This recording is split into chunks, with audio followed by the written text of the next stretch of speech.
It is Thursday, October 2nd, and you are watching the Sick Podcast. Trust the process. Folks, we've been teasing this topic for a few shows now. We are diving full head on into rebuilds, okay? What makes a good rebuild? What makes a bad rebuild? Successful rebuilds of the past, current rebuilds, who's doing it well, who's not doing it well, who should be doing it. We're going to break it all down right here, right now. Turn up your volume. Because you're about to listen to The Sick Podcast. Trust the process. The sickest NHL prospect podcast with Snake and Shayne. With the 5th overall selection in the 2024 NHL Draft, the Montreal Canadiens are proud to select Ivan Demidov. It's gonna be sick. That's right, producer Shayne here, joined as always by my great co-host Simon the Snake Boisvert. Snake, how are we feeling today? Feeling great, Shayne, and you? Not too bad. Not too bad. I'm excited about this show. This is a topic that I'm very passionate about, but not as much as you. I know this is probably your favorite topic, and rightfully so, because rebuilds are very interesting. So interesting, in fact, that Crave did a whole series on the Canadiens rebuild, which our good friend Tony Marinaro is a part of, by the way. If you haven't checked out the show, please do yourself a favor. And speaking of, if you haven't checked out Mathias et le Serpent on KO Sports, they released a new episode on Monday. I watched it. It was fantastic. Shout out to yourself, Mathias, and Pag, okay? The wordsmith. We'll call it like that. Those great word plays. I love it. But Snake breaks down the Habs prospects, which ones he thinks, don't really have much of an impact down the road and which ones do, okay? I won't spoil it for you, so go check it out. But right here today, we're talking rebuilds. And Snake, I think before we dive into the specific teams, I think it's important to lay the foundation a little bit and kind of explain or indicate what makes a good rebuild and what makes a bad rebuild. All right. The certain indicators of both, right? You can kind of tell the signs early on. What do you think? Well, theoretically, it's pretty simple, but in practice, it's a little bit harder to execute. Otherwise, every team that goes through a rebuild would win the Stanley Cup at some point or reach the Stanley Cup finals. And lots of teams haven't. No. I think a good rebuild is basically when you, first of all, cleaning house seems easy. You have players that you trade against picks and prospects, and that seems like the easy part. And the hardest part then is to choose the right players with the picks that you have, develop them accordingly, and then adding the missing ingredients when you're on the cusp of becoming a contender. Okay. So the way it starts is that I think in order to maximize the return on players, you have to trade the players before it's too late. And unfortunately, a lot of teams that are rebuilding, they rebuild because they have no choice, which means that they have almost bottomed out. And then they're thinking, okay, our best players are like 28, 30, 32 years old. Their contract is expiring soon. Let's do a rebuild, which is the hard way. A good rebuild starts usually when you can tell that your team is not going to be a contender with the core players that you have. And that core is slightly older, but still has value. The players still have value for other teams. So you can have a core where the players are like 28, 29. They still have 3 years left on their contract, let's say. And then you can start trading them for an interesting package of players and picks. So you're sort of like taking a couple of steps back, maybe too early, because fans might freak out because they might think, well, we're a middle of the pack team. We just need to add instead of subtract players. But usually it doesn't work that way. Usually middle of the pack teams, either they stay in the middle or at some point they bottom out. And that's when they think, oh, now we should rebuild. And what makes the successful rebuild, obviously, is that once you have the players that you like, you're trying to build a core that will be where all the players will be in the same age range. Okay. Yeah. Within 5 years, I would say. So you have a core at some point where you think will peak at the same time, like when all the players are aged between, I don't know, 23 and 27, something like that. And then you add the missing ingredient, because you can't have you can't just draft 20 great players.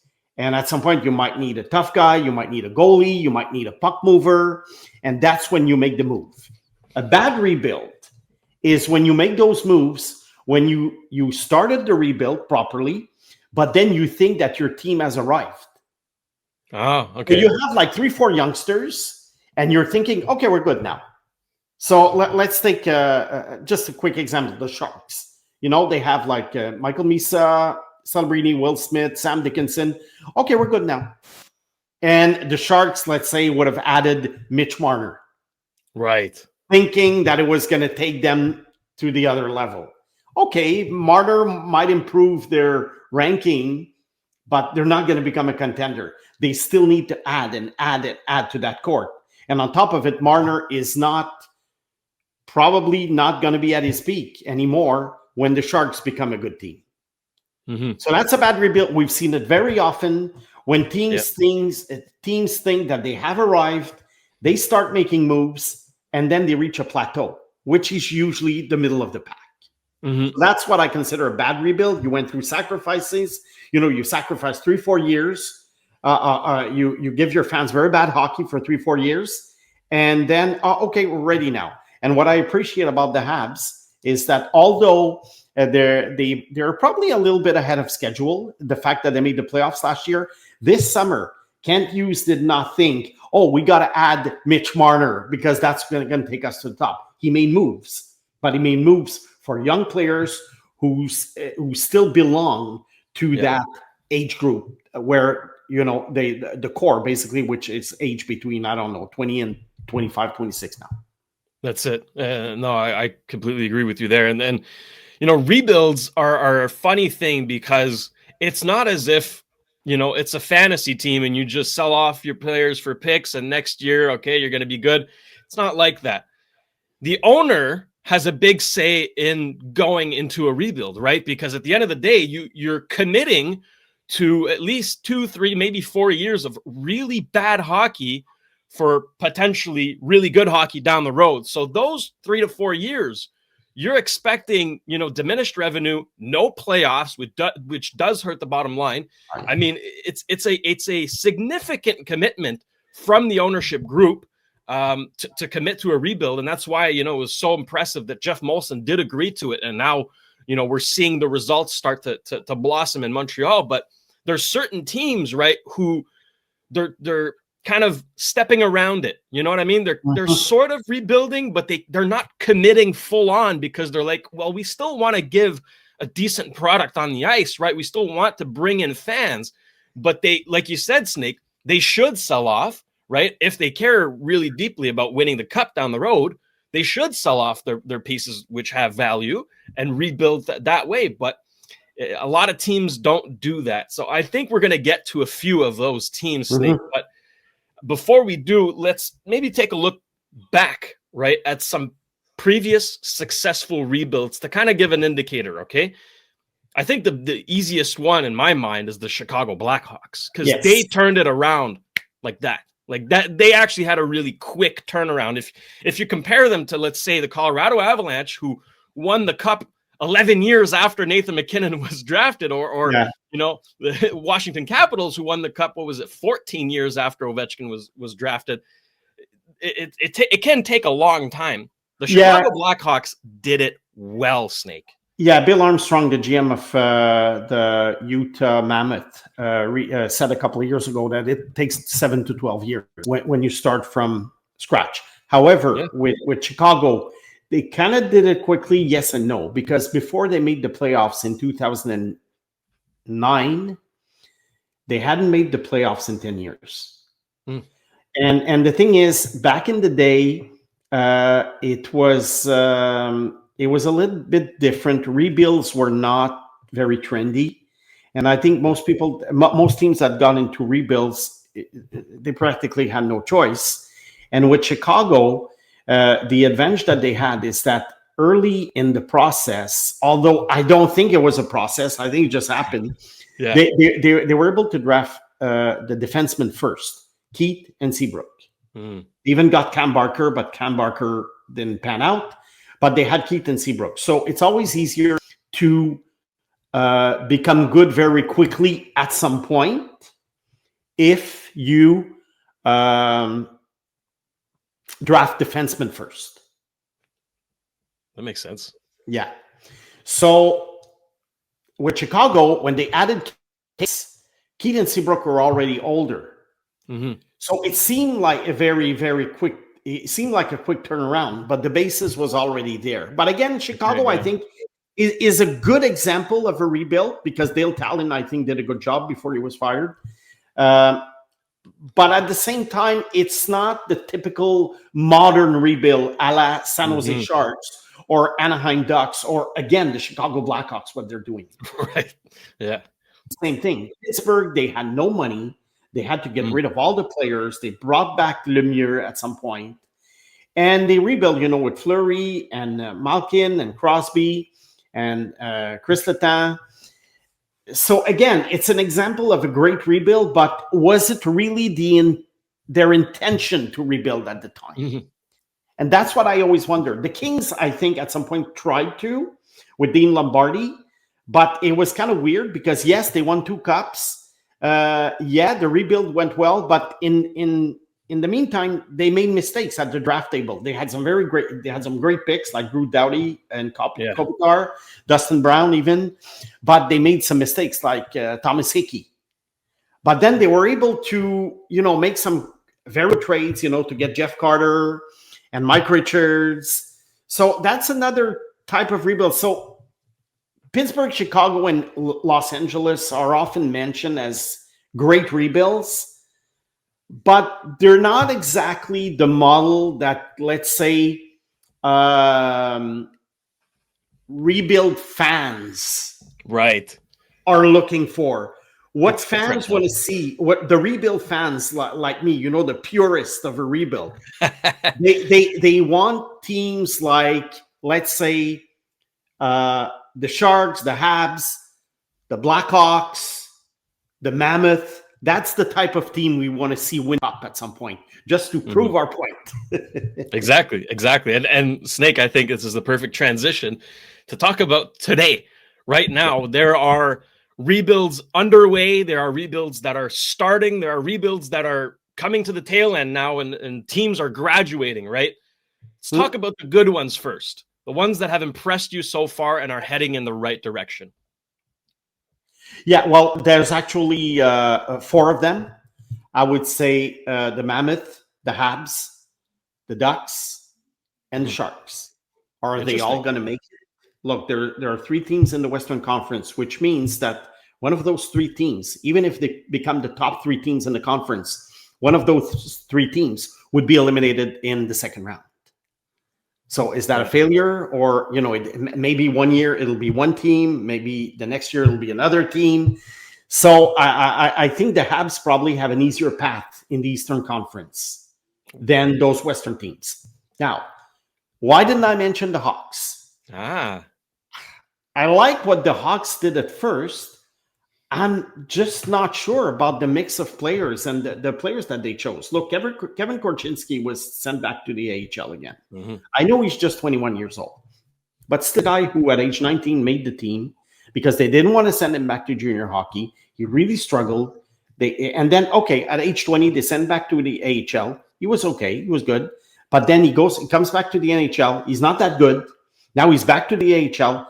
And in the depth chart, a guy like Sam Rinzel has passed him. Artem Levshunov has passed him. Alex Vlasic, very great defensive defenseman. Yep. So so you can't make too many mistakes with these guys. They also drafted a lot of guys with potential. A la Sacha Boisvert and Marek Vanacker, Oliver Moore, Nick Lardis, but we'll see. I'm on a wait and see mode with the Hawks. I really hope they succeed, honestly, but because I like what the way they proceeded. I like Kyle Davidson, but I'm still not sure yet about the Hawks. So that's the 4 rebuilds that I really like: Utah, Montreal, Anaheim, and of those 4, let's just have fun. Who do you think has the most upside? The team that could actually, San Jose.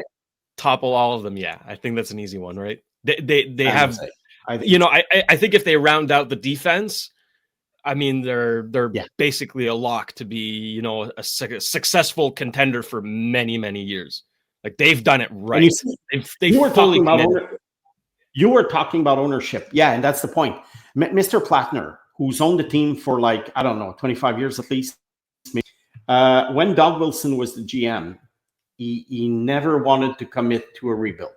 And Doug Wilson kept them not on top of the league because they never won the cup, but they were close to they were always one of the best teams until at some point he started giving out long-term contracts to aging veterans. And that's when he stepped down. Mike Grier was hired, and Mike Grier was probably able to convince Mr. Plattner that this was the way to go. We were not going to keep Timo Meier. We were not going to keep Eric Carlson. We were not going to keep Thomas Hertl. And you know what? Meier and Hertl, they weren't old. And they were signed long term. So a lot of fans, imagine this happens in Toronto or in Montreal. These where you trade, let's say, 2 players who are like 26, 27 in their prime, signed for many years for picks and prospects. Oh, and then you finish last. I don't think that would have gone very well. So Mr. Plattner changed his mind. And the thing with ownership is that most of them are not young guys like you, let's say. So when you're 80 years old, do you really want to commit to a 7 to 10 year rebuild when you're 80 years old? But the problem is, if you don't commit to the rebuild very often, you're going to stay in the middle of the pack. And 7 years later, you will have not won the cup anyway. That's it. So you maybe you're damned if you do, maybe you're damned if you don't. Because there's 32 teams. But I think because there are 32 teams, at some point you have to dare. You have to try something different. Because otherwise, if this were a 9-league team like the CFL, let's say, well, anything can happen come playoff time. Yeah. And you can add a quarterback or a player here and there, and then you win the Grey Cup. But that's not the way the NHL works. Not with 32 teams. Teams are way better organized than back in the day, of the expansion in the 60s and 70s, where basically, GMs barely knew what draft picks were. And that's why they were trying number 1 overall draft picks to the Montreal Canadiens. Yes, it happened twice, Yeah, and so teams now, you probably noticed, they protect their lottery picks. Makes sense. Even Edmonton, which is a powerhouse, they traded a pick to the Sharks last year. It's top 12 protected. Yeah. Can you believe never know. it? You never know. You want to avoid a Tim Stützle situation, exactly, where basically the Sharks traded a pick and then it turned out to be number 3 pick. And September predictions were that the Sharks were going to be a contender. Exactly. Yeah. So I think they all learned their lesson. You never know what can happen. So you protect the pick. So it's going to be hard. It's going to be hard for rebuilding teams to get these high draft picks through trades. They're going to have to get these high draft picks basically through tanking. Exactly. No, that's it. And look, Snake, if we're talking rebuilds, and we understand our follower base is mostly out of Montreal, and the Habs have been in the rebuild since 2022 now. You mentioned them in the 4 that you like. They're heading in the right direction. How much do you like their rebuild, and have they gone wrong so far? The only thing And again, I understand the goal at first, so it's very hard. It's very easy to second guess these things 4 years later. But at the time, you know me, I'm always very honest about my predictions and how I viewed things 3 years ago. And there's a lot of things that's documented on the internet anyway. The only thing I didn't like was that I love the Romanov trade because I wasn't a big fan of Romanov, so I don't miss the guy at all. And to get a number 13 overall pick for him was a fantastic trade. What I liked less was the trade for Doc afterwards. I know what they were trying to do. He's a 21-year-old guy. He has potential and everything. But I seriously would have kept the pick, and I wanted Sam Rinzo. Oh. Yeah. So it's the only thing really that I didn't like. The rest, I think they did very well. This summer was absolutely fantastic. I think draft pick wise, Coolidge instead of Philip Meshar. We talked about it. But I would say overall, nobody's perfect. So I would say overall, the rebuild is going very, very well. I think there's a path in the East for the Habs. Maybe not this year, but eventually, within maybe 2-3 years, to reach the Stanley Cup Finals. If the young players keep developing, and perhaps at some point, Kent Hughes makes a move a la Tampa Bay Lightning, you know, when they were picking up players at the trade deadline, like Colorado did, like the Blackhawks did by signing Marian Hossa about 15 years ago. So I think at some point that kind of move is going to be made. But the Habs are very patient. I think they know they're not there yet. And there are still older players with big contracts that have to expire. You know, although Gallagher and Anderson did well last year, I think at some point, you know, they're not going to be part of a winning team. Well, a contending team. So far, so good. And I could easily see within 3 years the Habs in the Stanley Cup Finals. Oh, there we go. I like to hear about that. 3 years. About 3 years, I would say. Yeah.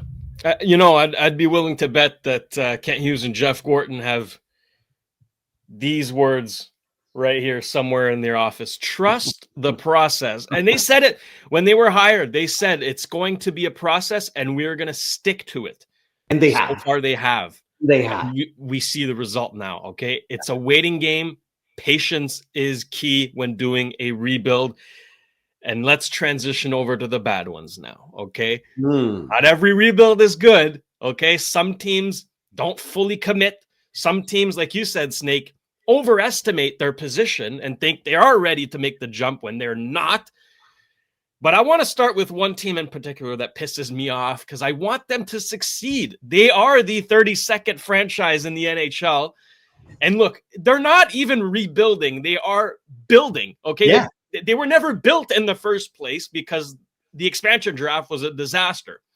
It was Snake. Oh my goodness, It was. My main issue with the Seattle Kraken is their lack of commitment. They don't know what they want to be.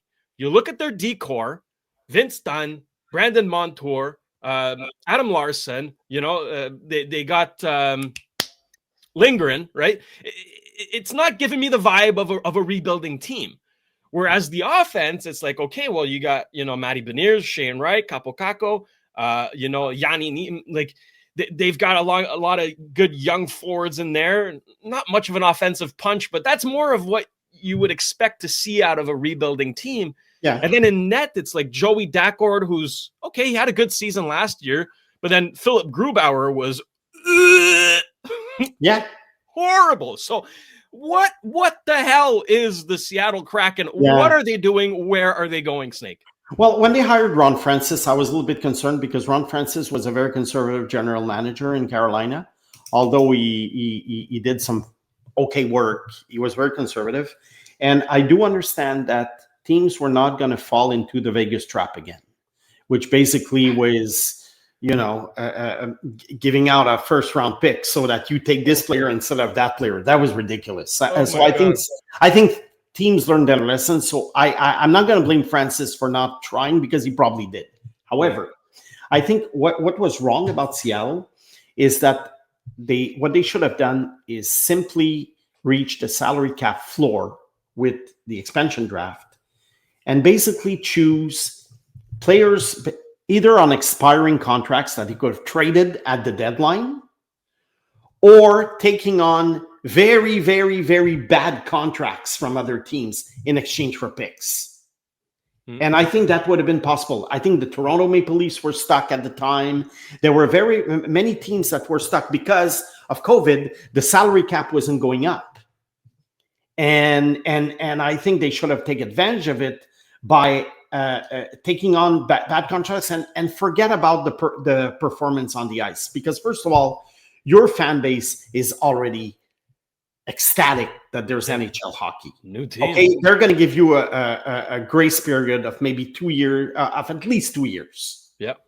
Okay, and in the meantime, if you're able to draft very high, although I know the lottery, you can be very unlucky with the ping pong balls, and you might finish last and select third or fourth even at the time, but still, I think that their approach was terrible because they signed these good but not great players long term. You know, Alex Wenberg, Adam Larson. You remember all these guys that they signed for 5 years, $5 million, and you're thinking, okay, they're going to be competitive. And year number 2, they had 100 points and made the playoffs. I don't know how the heck they did it, but they did it. And I think they eliminated the Colorado Avalanche. They did. I remember that. Yeah. Stanley Cup champions. Yeah. The reigning Stanley Cup champions. So there was a mirage. That was a mirage, obviously. And then they went down back to reality, and they were able to draft Berkeley Catton last year, which is fantastic.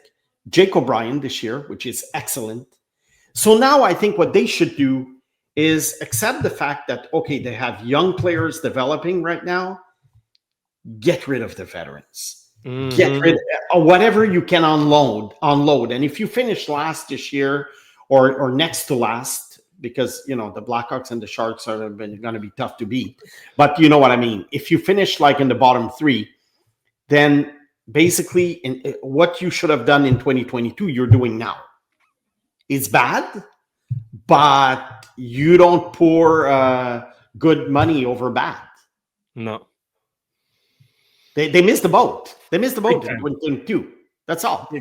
And the excuse that, oh, we couldn't do what Vegas did doesn't hold water, because they could have adopted a different strategy, which basically to finish last. Exactly. Right now, they are in no man's land, right? Exactly. They are in that dreaded gray zone of not being bad enough to be a lottery team, right? Picking in those top 3, but not being good enough to make the playoffs either. So they're just in that circular motion of drafting in the middle. You know, last year they did get Jake O'Brien, which is good, but they're not heading in the right direction, Snake. They don't have a bright, you know, they have nice picks, right? They have nice prospects, but I wouldn't say they have the brightest future in the league. And the present isn't good either. So they're one of the frustrating teams that just doesn't commit to it. And it pisses me off because I want them to succeed. You know, new franchise in Seattle. The arena's incredible. The fan base seems to be loving it. I want this team to be good. It's going nowhere, and they're not. I was very excited about the Seattle franchise when they. Oh, me too. Out. Me too. Because you know what armchair GM like me doesn't dream of a clean salary cap sheet. Yeah. High draft picks.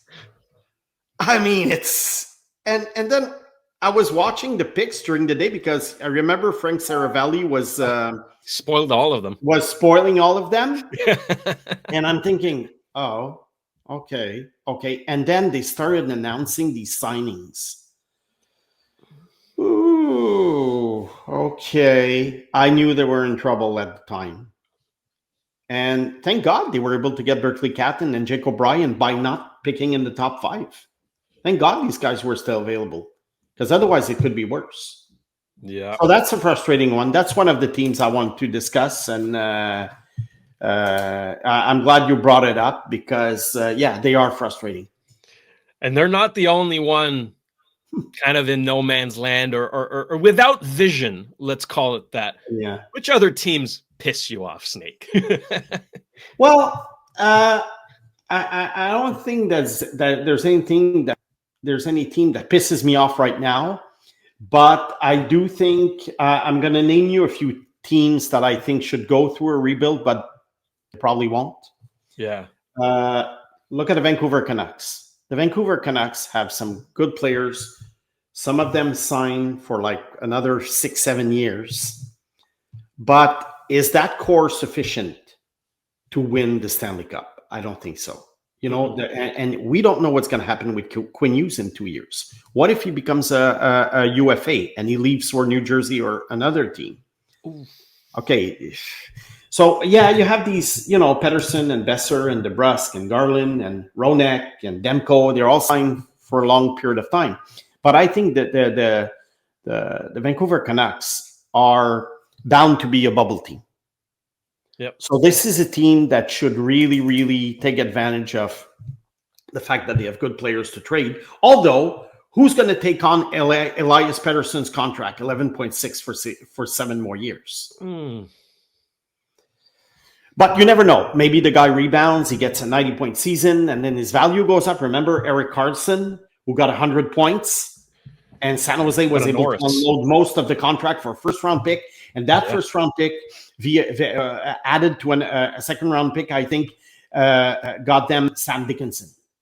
Mm-hmm. So that was fantastic. So Vancouver is one of them. Another one I think that will probably do a rebuild because they'll have no choice, because obviously that was not what they were trying to do last year, is the Nashville Predators. That's a team that thought, okay, we're just going to sign free agents. And we see that in baseball all the time. Oh, let's plug in 3 guys in their 30s. What was it? Stamkos, Marchessault, and Brady Shea. And okay, we're good now. We were a middle of the pack team. Then, that's going to take us to contender status. It took them to bottom 5. So I know Barry Trotz mentioned the possibility of a rebuild last year when Nashville was very much at the bottom. I don't know if he's going to do it, but I think it's a possibility at some point. The question is, are these guys tradable? I know you can trade a guy like Philip Forsberg. I think they could get a boatload of picks and for this guy. But the other guys, I don't think Stamkos is worth much. Let's go back to teams that probably won't do it but should. The New York Rangers. Oh, yeah. Oh. Yeah, they did a rebuild in 2018, and I think that's one example of a team that started very well, very well, and it was okay to sign Artemi Panarin because Panarin was a star. He was not an aging player; he was a star. So I was okay with all this. I like what they were doing. Jeff Gordon was very, very good before they got rid of him for some, strange reason. But now it's a mess. And what really, really didn't help, they had a number 2 pick, they had a number 1 pick, they had a number 7 pick, and a number 9 pick, and they pretty much whiffed on all of them. Capo Caco was not very good, and he was traded to Seattle, where he got better. But what did they get? A 4th or 5th round pick for him? Vitaly Kravtsov, forget it. Elias Henderson, number 7 pick. And that's why some Habs fans were a little bit concerned when we were told that Nick Bobrov, the chief scout in New York, was going to become the chief scout in Montreal because of the misses, with Anderson and Kravtsov. But look, usually decisions for a top 10 pick are not just the decision of the chief scout. I think it's the GM has something to do with it. And so, look, that's all in the past for them. And Lafrenière obviously did not play like a number 1 overall pick. Yeah. So I think they missed the boat, not because of trades or signings, but because they didn't draft well. So because they were very lucky to get Adam Fox, Panarin. He chose to go there, yeah. Yeah, exactly. And they had the young goalie coming up, Shesterkin. I really thought around 2019, 2020, I thought when they won the lottery, I really thought the New York Rangers were on their way to the Cup at some point. I think everyone did. Yeah. So now it's time for a rebuild. They won't do it, but I think it's time for a rebuild. Maybe Chris Drury is too proud for this. I don't know. We hear lots of things about this guy, but I don't know him personally, so I'm not going to comment. But we'll see what happens. Yeah. Another middle of the pack team, Calgary. Yeah, I think Calgary should go through a rebuild. I like what they did in the last couple of drafts in the sense that it was almost like a lab experiment because they drafted very highly skilled players with flaws, whether they're small or they're not good defensively or they're not good at skating. You know what I mean? But if you look at the last two drafts from Calgary, it was talent, raw talent. Yeah. So we'll see where it'll take them. But I think they should go through a rebuild. I don't think they will because they have a new arena coming up in downtown Calgary soon. So they're probably going to and try and improve the team here and there. But this is another thing with in the short term or even 5-6 years down the road, I don't see a Stanley Cup Finals in the cards for them. Finally, two teams. One of them, which is obvious, I think they're going to go through the rebuilds. It's Pittsburgh. Yeah, it has to. Have to. They should have started much earlier, but they were in a difficult position because we're talking about three icons who have been playing together for 20 years. What do you do with these guys? Let's say they had decided 4 or 5 years ago, when the guys were a little bit younger. Instead of re-signing them, you trade them. But you know what? It's Crosby. And to a lesser extent, Malkin, Le Temps. I mean, it was hard. It would have been a very, very hard decision. I don't know how ownership saw this at the time. They would have greenlit this type of thing. So look, they were kind of stuck. It's like we're an iconic team, and we're just going to wait for the guys to retire, rebuild. And I think that's what's going to happen. Problem with Pittsburgh is that in the last couple of years they added a couple of young players, but they're not very deep in terms of prospects. You got the Kindells and the McGroartys and Koivunen, Bill Zonin, Owen Pickering. They're fine, young players, but they're going to need stars. Maybe they're going to get the stars through lottery picks. I don't think Pittsburgh is going to be a contending team for another 8 to 10 years. No chance. But they have to start, the way San Jose decided to do it. And finally, a team that I think has some very good elements, still in their prime. That would be, but they missed the playoffs last year. They have a couple of young players that I like coming up, the Boston Bruins. Yeah. Me, the Boston Bruins would be my dark horse pick, let's call it, to do a rebuild. And I don't know if Bruins fans are listening to me, but they're probably ready to throw rocks at me for saying that. How dare you? Yeah. But it's not out of hatred. You know me. I don't dislike teams. You say it like it is. I just like rebuilds, and I try to see potential great rebuilds, and I think Boston could be one of them. Because they have players that are tradable, that are still under contract for a few years, that are still not too old. And they drafted a couple of very interesting players, James Higgins and Cooper Simpson this year.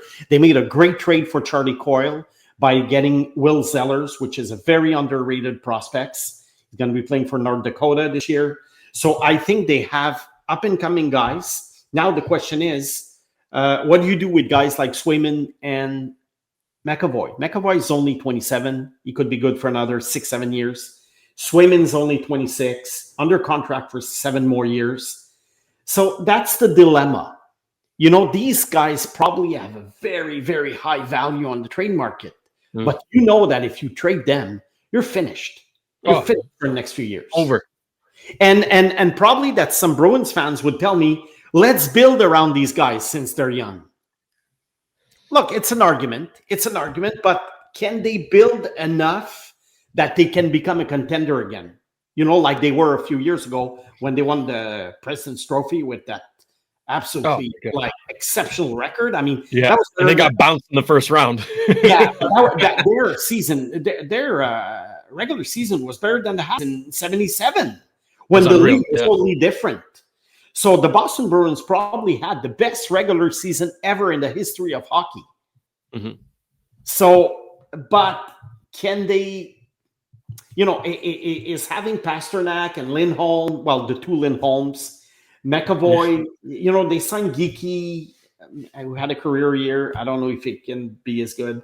Zadorov, is that good enough? Look, they finished 25th last year or something in the standings. Okay, could they go higher than 16 or 15 at some point? And as the young players develop, the older players age. Pasternak is 29, so he's still under contract for 6 years. How is he going to be in 4 or 5 years when his contract is winding down? He's paid $11 million. Is he still going to be a 40-50 goal scorer? We don't know. So that's probably a big dilemma, and I'm sure most fans would disagree about a rebuild in Boston, but I don't see them becoming much better than the middle of the pack if they keep the team that way. But they have good prospects coming up. Yeah, exactly. Man, this is such a fun discussion. We could go on for hours, but we have more stuff on the slate here, so we're going to get to it because it's a big, busy show. And before we do, Snake, of course, we got to give a big thank you to our partners who make this show possible. And I want to start with a big thank you to our friends over at Cheapest T-Shirts. I think you're wearing that shirt again, eh? It's another one, Shayne. Yeah. Different color. Yeah. Different color, but still from Cheapest T-Shirts. And folks, if you're like Snake and I, and you're looking for the cheapest prices on wholesale apparel in Canada, you'll find them at cheapesttshirts.ca. They're proudly Canadian and trusted by thousands of customers from coast to coast. Okay, they deliver unbeatable value every day. You'll always get the cheapest prices, plus same-day shipping and even next-day delivery, so your order arrives fast. With over 1,000 products and more than 36 trusted brands like Gildan, Jerseys, American Apparel, M&O, and Comfort Colors, the selection is unmatched. Get the cheapest deals today at cheapesttshirts.ca. And of course, a big thank you to our friends over at Betway. You can go all the way with Betway. Get a free bet up to $200 if your first bet loses. Scan the QR code on the screen or click on the link in the details section to create an account and redeem your welcome offer. The offer is only available for new customers. Terms and conditions apply. The offer is not available in Ontario. You must be 18 years or older. Please play responsibly. Folks, it is time for my favorite time of the week. It is Snake's Hot Take.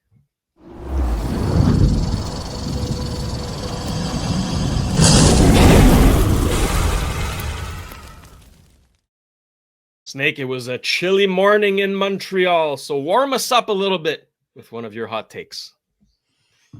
Well, last week I talked about training camps, how I thought that they were not a good way to evaluate players. So since training camp is still going on, and I'm really getting tired. I have training camp fatigue now. Okay, can we start yet? I've seen that there's a lot of enthusiasm for young players that are probably overperforming what we thought they would be.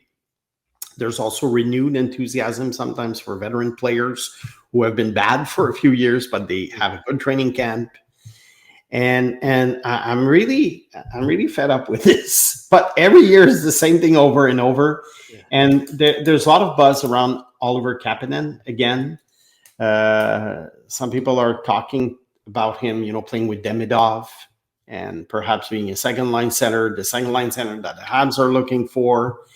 And I read, after games, Kapanov was one of the best players in training camp. Okay, Oliver Kapanov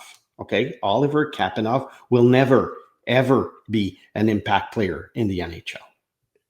Okay, never. Okay. To me, this guy is at best a fourth liner. So stop. So he's a byproduct of Ivan Demidov, you're saying? It's a byproduct, of what's happening.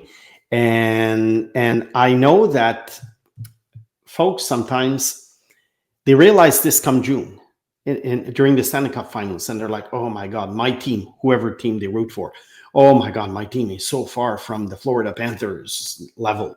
And imagine if this guy was in the Stanley Cup Finals. Oh, I think he would be benched. I hear that in June. Then training camp starts in September, and fans get excited again about players like Kapanen, without realizing that these guys are fringe players, they're bubble players, and I don't get. Let's get enthusiastic about really good players, which Kapanen will not be. Now, how many games will he play in his career? I don't know. There's 32 teams. There's always someone to pick up a guy like this who was a second round pick. But I don't see in this guy any trait that really stands out. You know, I don't think he can be a Jake Evans. And I certainly don't think he can be a top 2 line center. I don't even see him as a top 3 line center because he doesn't have the offense. He cannot generate enough offense. He might do in a preseason game or a rookie game, but let's see this in October. He might have a couple of good games when teams aren't like ready yet, let's call it. And then as the season goes on, you will see it wear down and wear down and wear down, like last year when he was sent back to Sweden. And don't know if he's going to be sent down to Laval, but because he's still waivers eligible. But no, I don't want to hear about Kapanen anymore. Okay, let the season start and leave me alone with this guy. Oh, well, folks, let us know in the comments how you feel about Oliver Kapanen. Has he wowed you enough to, think that he could be a future impact player for the Habs, or are you in Snake's boat?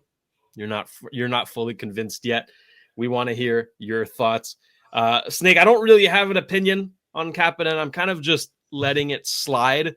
I know it's boring to say. He's not really a prospect that I'm super involved in. So if he pans out, he pans out. If he doesn't, you don't really care. No. But let me ask you, Shayne, is it just in my imagination, or some people see him bigger than he actually is? Or it's just my imagination? You know what? It's the fact that fans have gone months without hockey, and they see a young center, and obviously the Habs need centers, right? So they see a young center's like, okay, he's playing pretty well in preseason. He might be the guy. Oh, actually, he is the guy. Oh my God, he's going to be our second line center, right? It snowballs. I think it's just human nature to do that. Yeah. I think everyone will come back down to earth at some point. I think he is being overblown right now. I think he's good. Like, he's a good player. I think he can be an NHL player soon as this year, but we're gonna see tempered expectations. Look, my final comment on this guy is that basically, if I did a podcast, let's say in Chicago or Nashville or Carolina, I could probably find another Oliver Kapanen. So, I don't want to pound on the poor guy. I mean, no. I don't know him. He's done nothing to me. It's just an example. Yeah. Yeah. It's more about the expectations that are overblown. I agree. Yeah, because I read about other training camps, and I see fans and media, getting excited about certain players. It's normal. Even in San Jose, where the team is very bad, they get excited about these fourth liners who, oh boy, they're not going to be playing for the Barracuda very soon. And you're thinking, oh, well, perhaps, he could score 40 points. Oh, perhaps he's been very good in the preseason. Yeah. So, I would say that Kapanen is just like the patron saint of this. He's the prime example of the situation here in Montreal. Yeah. Overblown. Middle of the pack prospects. I think that's a fair take. But I want to hear our listeners' thoughts. I'm gonna get destroyed, Shayne. I'm gonna get destroyed. His fan base, his fan club is growing pretty fast, and to his credit, he has had a good preseason. But again, like we say here on the show, it's just preseason. It means Absolutely. Look, if he does well and he has a great career, I'll be the first one to admit that I was wrong. And I wish him well. And like I say, if he scores 20 goals one day, I'll join you on a podcast and say, look, Shayne, I was totally wrong about this guy. You said it about Hudson, right? Yeah. We've all heard that famous clip on Tony's show, and you did retract that comment. You did say I was wrong. So you are a bigger man, Snake. I don't doubt that. But I like the way you speak your thoughts, right? You don't go with the pack. I appreciate that. Before we wrap up, it's of course tradition here at the end of every show. We dig in our mailbag and we find out. We look through some of your questions on our previous show. So remember, you can get your question answered on Monday's show if you comment in the comment section here on YouTube. Okay, but let's go in the mailbag.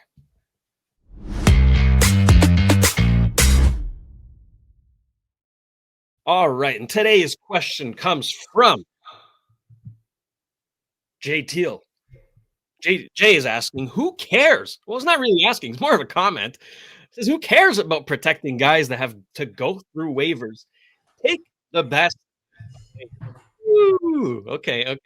Snake, I know you have some thoughts on this. Let us know. Yeah, I like that take because this is a question that I've been asking myself for years and years and years. You often hear about when the final cuts are coming. You often hear people say, well, they might keep this guy because he has to go through waivers, and we're going to send this guy back to the American Hockey League because he doesn't need to go through waivers.